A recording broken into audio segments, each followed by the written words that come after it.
ஹீரோவாக வந்தவர் சீரோவாகி போன கதை இலங்கை மக்கள் அனைவரும் அறிந்த ஒன்றே. இதையே நான் இப்பொழுது சொல்லுகின்றேன் என்று சொன்னால், புதிதாக கடமைகளை பொறுப்பேற்றுள்ள ஜனாதிபதி அனுரகுமார திசாநாயக்க பல அதிரடி நடவடிக்கைகளை எடுத்து வருகின்றார்.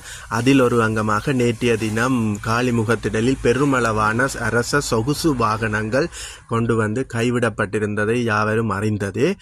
இந்த கைவிடப்பட்டல் நிகழ்வுக்கு பின்னால் பல புகழ்ச்சிகளும் அவருடைய நடவடிக்கைகளை மக்கள் புகழ்ந்து கொண்டும் பெறுகின்றார்கள். நிச்சயமாக இது வரவேற்கத்தக்க ஒன்றும் வாழ்த்தக்கூடிய ஒன்றும்.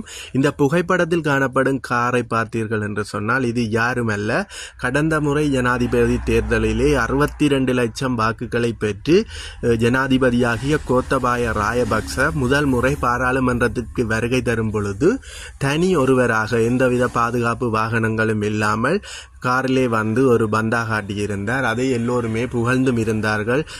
கோத்தபாய ராயபக்ச ஆடம்பரம் இல்லாது அமைதியான ஒரு நடவடிக்கையை கொண்டு செல்கின்றார். இவருடைய காலத்திலே நாடு முன்னேறும் என்று. ஆனால் பாதாளத்துக்கு தள்ளப்பட்டதையும் யாவரும் அறிந்தது. அதே போலதான் தற்பொழுது அனுரகுமார திசாநாயக்க ஆரம்பம் முதலே அதிரடி காட்டி வருகின்றார். இவருடைய அதிரடி நடவடிக்கையானது தொடருமாக இருந்தால் நிச்சயமாக இந்த நாடு வந்து பல முன்னேற்றங்களை காணக்கூடிய ஒரு நாடாக மாறுவதற்கு எந்தவித ஐயமும் இல்லை. ஆனால் இவரை போல கோத்தபாய ராயபக்சவை போல ஹீரோவாக வந்து சீரோவாக போகாமல் இருந்தால் நல்லதாக இருக்கும் என நம்புகின்றோம்.